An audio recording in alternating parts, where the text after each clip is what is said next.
All right, welcome to another edition of Real Estate 101. We got a great show today. We got two guests. We have Colleen Basinski and Kimberly Neill. Ladies, how are you today? Great. How are you, Todd? Doing wonderful. Love the pink boas. Never had pink boas here on the show. So well, you haven't had us on the show, Todd. Kind of our you guys are right? dialing it up. Let me tell you, we're going up a notch with you guys. But anyway, we're going to talk about real estate today. Exciting. The three of us are in the biz, and people who are listening and watching want to hear what's going on. So before we do that, why don't we get a little background on both of you, a little bit of your bios.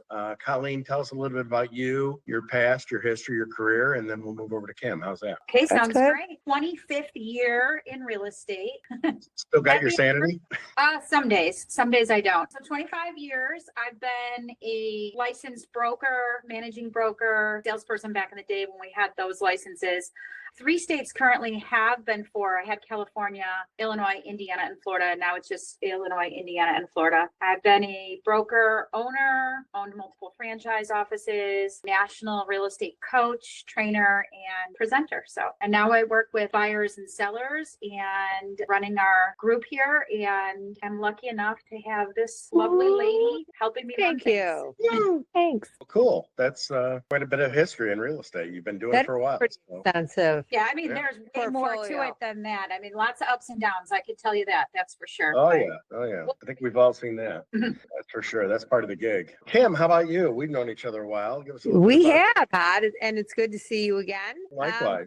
So I've been licensed since 2012, so 13, 14 years. I'm licensed in the state of Florida and Illinois, obviously. I'm a broker. I don't know. I work here at the Forward Group with Colleen. Founding partner. Yeah, founding partner. And that's really about I feel like I'm still in the grind. Yeah, making deals happen. You're Absolutely. buying and selling, helping people move in and out, up and down, whatever it takes, you can make it happen. Yep. Well, I think that's really important though, because there's so many people out there that are like, oh, I'm an expert this, expert at that, and they're not in the trenches, and you're in the trenches every day. Absolutely. Funny, even on the lending side, people move up, and somebody might be running a mortgage group, maybe in my role, and they stop doing deals. And guess what? They get removed from reality. And no matter where you go in your career, I think in the real estate biz, you got to always be doing deals because things keep changing, you got to keep your thumb on the pulse, right? And know what's going on. So for sure. Let's talk about the market.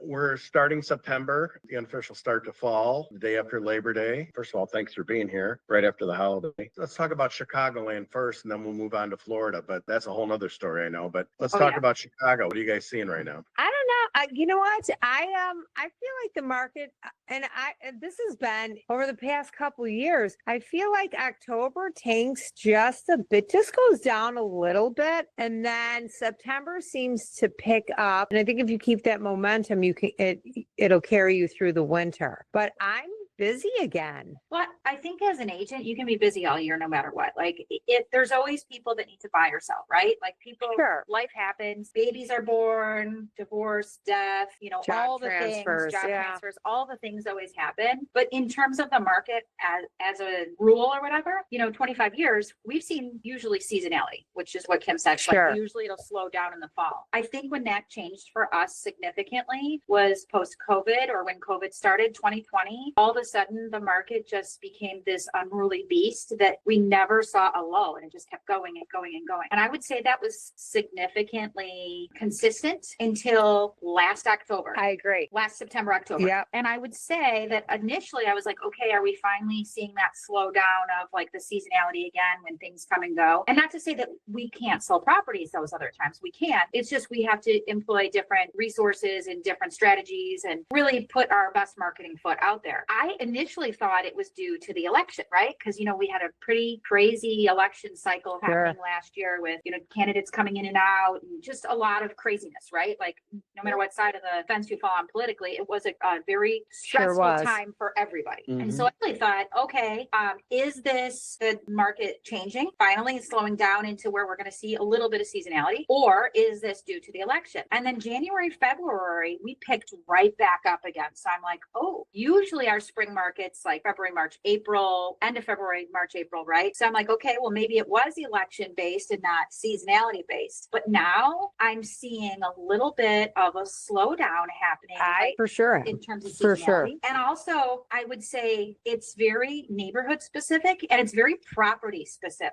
And what I mean by that, and you can attest to this, if the property's a piece of junk, it's starting to sit. If it's one of these ones that's got, whether it's a real remodel or an HGTV remodel, you know, where they just give it a facelift, Sure. the buyers that are out there that are paying 6-7% interest, they want it to look like how they want it to look when they walk in the door. And Yeah. you know, that's what I'm seeing. Now, Mhm. obviously, neither one of us have a crystal ball, but there you go. Right. Yeah. A little more inventory I heard is on the market, more listings. Are they up? A little bit, but again, I think there's a little more for my buyers anyway. I feel like there's a little more to choose from than there was, say, 2 years ago. but still, like Kim, anybody that you have that's looking for something specific, we're still seeing multiple offers. Oh God, yeah. Right. I always tell my buyer, if the house is presentable, if it's nice, if it's priced right, we're seeing multiple offers still. I feel like the ones that are overpriced, well, and with anything, if they're overpriced, if they're not up to par, people aren't buying them anymore like they were 2 years ago. I think sellers are having a hard time deciphering between what's priced right and what's overpriced because they're looking at straight across the board neighborhood comps, and condition is so much more Yep. important now Well, than I now. think it was ever. Now, Mhm. for sure. And mortgage rates have stabilized a little bit. You mentioned Yep. the election that, that Mhm. created a little turmoil. Then the tariff talk Yep. really sent the bond market into orbit. But here we are in September 2nd, and for the last couple of weeks, we've stabilized right around 6.375 for a 30-year fixed. Yeah. Yep. When you look at the history of mortgage rates, that's a good rate. It's not the 3% during COVID, but it's a great rate. We're not having the ups and downs in the bond market like we saw since the election. So, if there's a little more inventory and rates have stabilized, maybe we're going to get back to a little bit of a better, more normal market when it comes to buying and selling in real estate. I mean, Chicago real estate's always going to be in demand based on jobs and the market that we live and work in. But I know, like you said, anything decent that went on the market, when we'd have a client pre-approved, they're fighting with 8 other people You bet. with offers within the first 48 hours. That's not normal. And, hopefully we've, starting to see a little bit of a stabilization and Yeah, have it 'cause normal. Rough. Absolutely. right. I would agree with you. But we're still seeing that. So I've got a few buyers right now that, they were getting outbid because, I can't in good conscience tell my client to just go, You bet. excuse my language, balls out on a property bid if I don't feel like it's going to be a good long-term decision or Yeah. even an interim term decision because you don't know how long they're going to stay there, right? Like, or they don't know how long they're going to stay there. Sure. They may think they're going to be there for 20 years, but if, things happen, life happens. And I'm a little more cautious, I think, with that. And I want to go back to something that you said, Todd, because it really resonated with me when you're talking about kind of like where rates are and the stability of it. The challenge is that prices, though, have escalated and inflated to such a point. And I don't believe that necessarily salaries have inflated to the same degree that everything else has inflated. So buyers are just a little more cautious in what they're willing to Yes. do, at least the ones that are good, solid buyers. There's some people that are desperate to be in a property and they're like, hey, yeah, whatever bid, I need a house. I don't want to pay rent anymore. I want to do this, or my landlord's selling my house. And, that's a different situation. I think that the motivation factor plays into it as well. And there goes the train. Sure. And like you alluded to earlier, there's a thing called life. I've had kids. I'm upsizing, downsizing, divorce. Those things are going to create deals no matter what the rates are. But I will say this, watching it every day, we are like I don't know if you read this, but we're in the best position we've been this year when it comes to interest rates. Here we are on September 2nd. So that's good news. I agree. Prices of houses have just skyrocketed and incomes have not kept up with that. So, if we can just have a little bit of things calming down, I think we could see some really bright days ahead when it comes to real estate. On the flip, I'm sorry. I think you're right. I was just going to say, I think you're right. I agree with you. Yeah. Let's go to For the sure. flip side. As a national lender, I kind of lend in all 50 states, and I know you guys are doing business down in Florida. We've seen a big change in Florida. We have a lot of clients that buy a second home down in Florida and I've enjoyed doing those deals, but with the cost of insurance and HOA dues, we've seen a change down in Florida, and Chicago is one of the top destinations for people buying down in Florida. Why don't you guys give our listeners a little update on what's going on down in Florida when it comes to real estate? I think for sure the market has definitely changed down in Florida. I mean, 2 years ago, you couldn't find a place down there. Maybe, you want to talk about overinflated and low inventory. That was definitely Florida. Now I feel like, what I was reading something that one of the Florida boards sent, and they said Cape Coral, which was one of the hottest areas during COVID, 2021 into 22, is one of the worst places to be right now if you're selling. And I own a home in the Tampa area, and they seem to be leveling. They're not going down, but they're leveling. I feel like Southwest Florida, Naples, and just from what I see, Naples, Cape Coral, Fort Myers, I feel like they've all dropped a little bit. So yeah, I would agree with you. And I will just add to that, when the rest of the country saw prices surging 2020 on and inventory shrinking, Sure. Florida was already experiencing that for about 5 to 10 years before that. It was just growing so rapidly, and it was attracting so many people that I think that that surge, every up has a down, right? And that doesn't mean it's a down like in the toilet down. It means that it's a stabilization or a levelization. And I just feel that we're seeing that now there. On the flip side, though, I've had clients. So I just had a client that picked up a great property in Fort Myers for his daughter. That was at a good deal. Price. Yeah. She's going to college down there rather than renting a place or living in the dorms. She's got a great place, and he got a good deal on it. Now the seller still made money. She didn't lose money, but our buyer got a great deal on a place that's an investment. And if they hold on to it long term, it'll be fine. It's not like so I think there's some good opportunities out there for buyers right now, whether they're looking for a second home or they're looking for an investment type property or whatever. People still vacation there. There's still good Airbnb opportunities. I do think you have to be cautious about watching for HOAs and insurance issues. And how close you are to the water. You bet. Yeah. But taking all those into consideration, there's still some really great opportunities, but sellers are just going to have to be more realistic. Think back to history, all of history, right? Like, what was the average appreciation rate over the last 50 years? And we've come to expect way more than that, as the last few years have really spoiled us. And I will just say that, moderate appreciation. If you bought a home, a few years ago, it used to be you have to stay in a property 5 to 7 years in order to get your investment back. Yeah. That's the case now in Florida. Well, cool. I agree. Anybody listening, especially a lot of people here in Chicago, if you're interested, get a hold of one of the three of us. We could help you get some information on a second home or move to Florida. I had the first time this year a reverse relocation, Chicago to Florida. And like craziness where they're at, out of Florida back to Chicago. I'm like, who moves from Florida to Chicago? I'm like, we've had a few. I've had a few. People weather things, scare people, and then also they miss family. Mine was an older man who his wife was ill, and he had to, they were here, moved to Florida. Now they're selling Florida and coming back here. So it could happen. So it could happen. I mean, I don't know if they're going to do it in January, but Yeah, that would be a little rough, but it is hard. I could see him doing it in August. I don't know about January. Ugh. All right. Anyway, let's talk about this firm. You guys got a lot going on. It's kind of cool. Tell everybody about your business, your brokerage, your firm, what kind of makes you different and sets you apart. Fill us in. What's going on over there? Name and a little bit of the background on what you're doing. Yeah, fill us in, Colleen. Oh, I was going to let you talk. Yay.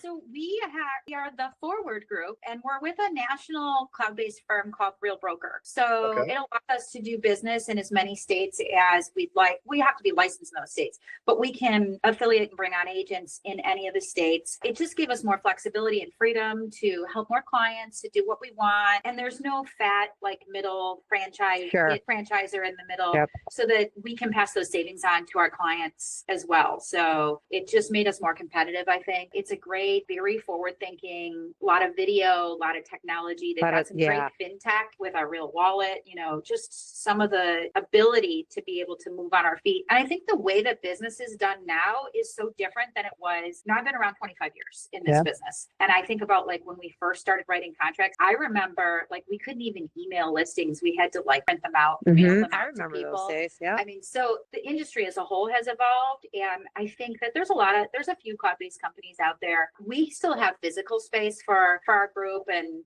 some of the other groups around here do as well, because I still feel there's that value in getting elbow to elbow with people, but it just makes us so much more what's the word I'm looking for, Kim? Competitive? I think competitive is a good Flexible. too. Flexible. I think Flexible it too. allows us to meet our clients where they are with their needs. Sure. And so, whether it's an older client that wants us to still do things on pen and paper, or if it's a younger client that is like, relocating, or, I look at my kids, right? So we both got adult children, and like how they do business. Now my son is looking for a place in the city, and I'm thinking about like the way that he's searching and the way that he finds things and the information he sends me. And I'm grateful that I have those resources and that I've learned to be able to do that with the company that we're at. Cool. Yeah.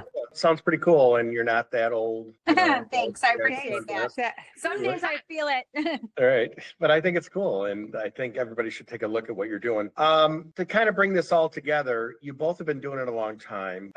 You've both had quite a few successes. I know that in your career. And success can happen through a couple ways, they say, especially when it comes to sales and business. It could be hard work, it could be timing, and a little bit of luck every so often. So why don't we start with Kim? Kim, you've had a great career. I've known you, I've watched you grow in the biz. Based on success, and I mentioned those three things that usually play into it. What are your thoughts on, when you look back at your career, hard work, timing, and a little bit of luck? What has helped you get to where you're at today? I think it's all of those. I think it's definitely hard work. I mean, I come in every day, or just about every day. And, I think I was taught something early on, follow up is that's where your money is. And I've become, I do very well with follow up. I think too, a lot, it's who you surround yourself with, Todd, too, has a lot to do with it. I've always surrounded myself with learning-based people, and you could agree. I feel like you always have to grow and learn in this business. When ego gets in the way, you're done. And I think a lot of the people in the business, I've been doing it for this long. This is what I do. I 20 million and I'm done. Well, no, I don't think it works that way. I think for me, it's always learning and who you surround yourself with. You have to team of good people, really. Yeah, that thing about surround yourself, there's one thing I heard 15, 20 years ago. If you want to know the success of your pipeline or what it's going to look like, look at who you spend your time with. What do they say? The 5 top, you become the 5 people that you hang around with the most, or what is the saying? That's exactly right. Yeah. So I think there's a lot of truth to that. Wouldn't you agree? And I think you're incredibly humble too, because you don't give yourself enough credit for it. I don't know an agent that works as hard as you do, but that's not to say that you don't have work-life balance. Like, you have fun and you do the thing.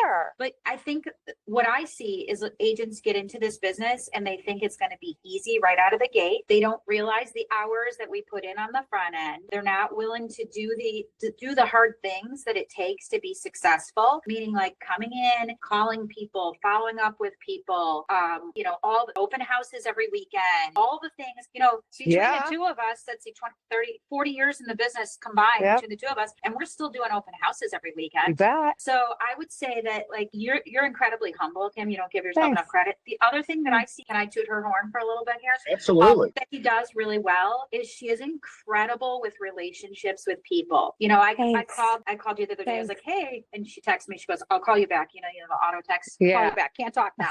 And then she calls me back. She's like, I'm at breakfast with a client, and I'm like, oh, literally almost every week or something, you're either lunch with a client, shopping with a client, doing something with a past client. Like, you build relationships incredibly well with people. It was so funny. You're like, I was with that lady. I'm like, oh, so and so. So the farmers, was at the farmers market breakfast with Darlene. Yeah. So I think that those are key things, that this is not just a transactional business. This is a relational business. And I think that you have to put in the hours. So when you said hard work, hard work is important. And it's also not just working on busy stuff, but it's working on the right stuff and spending time in front of people. That's true. Even though like you see all these people are like on Instagram or Facebook or whatever, and we do all of that. Don't get me wrong. You still have to get face to face with people or on the phone with people. And you still have to have that, like you said, you still have to build that relationship, because this still, I don't care what anybody says, this is a relationship based business.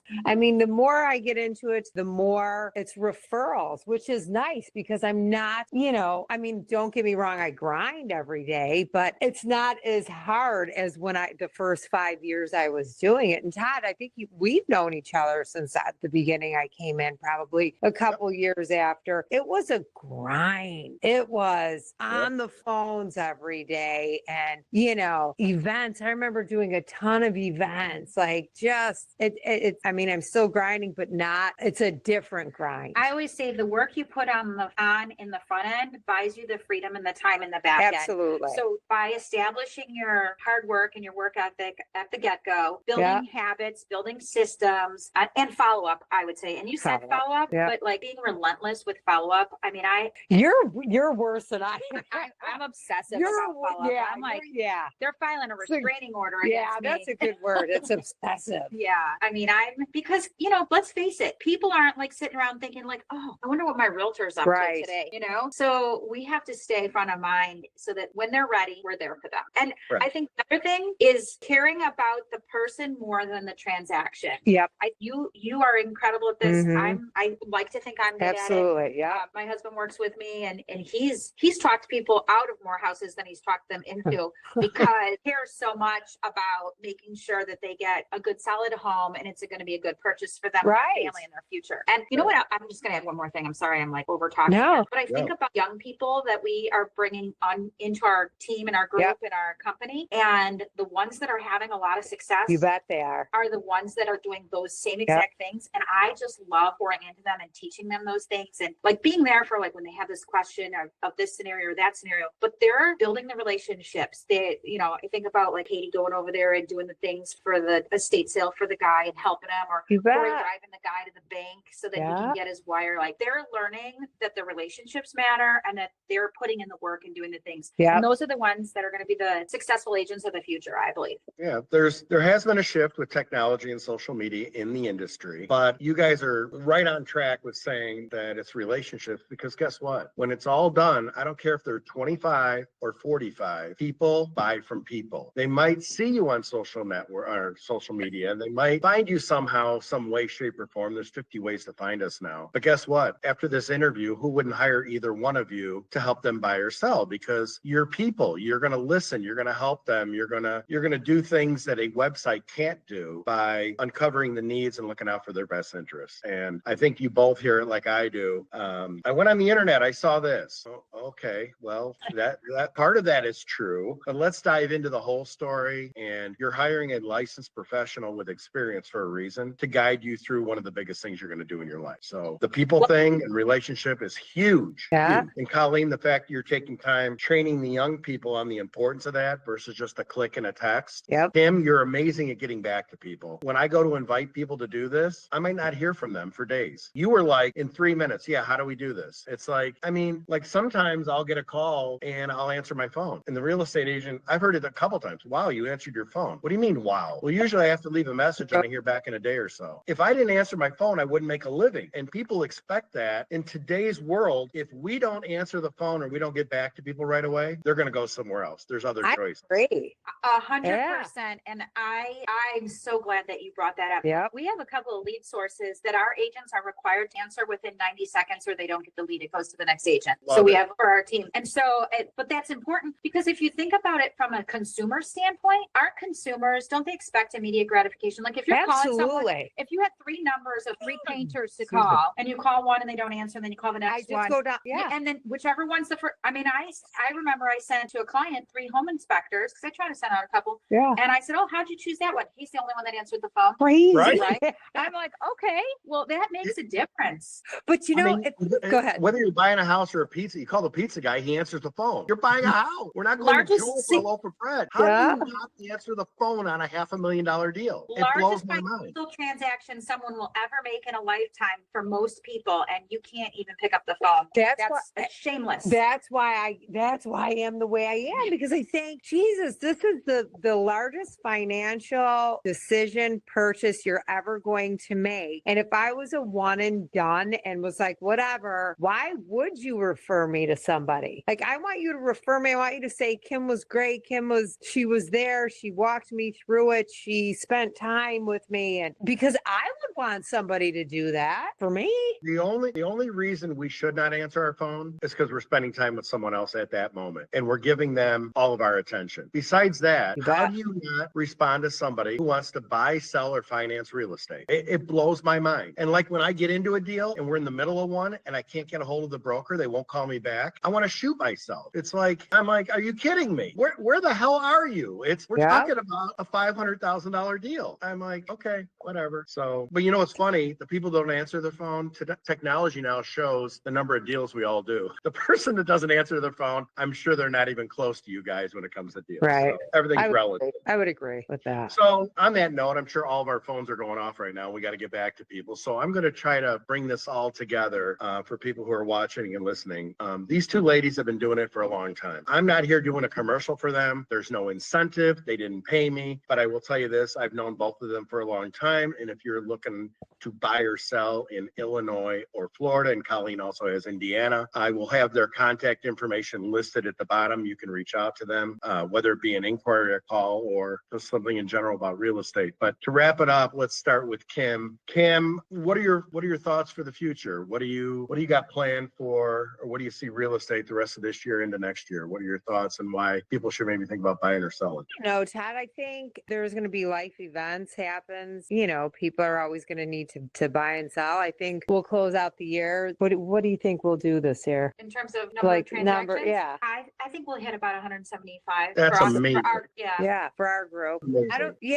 I personally don't see the real estate market. I think it's going to be steady. I think it's going to be good. We're licensed full-time agents. For our group, I don't see it going down or going away. If not, we're just going to keep going up. Well, and I think, every single person's situation is unique to them. So having a consultation with someone like you, Todd, who can give the good financial advice, and someone like us, where we can look at the situation of what is your house going to sell for, where you're going to be able to move to, What do is you this, need?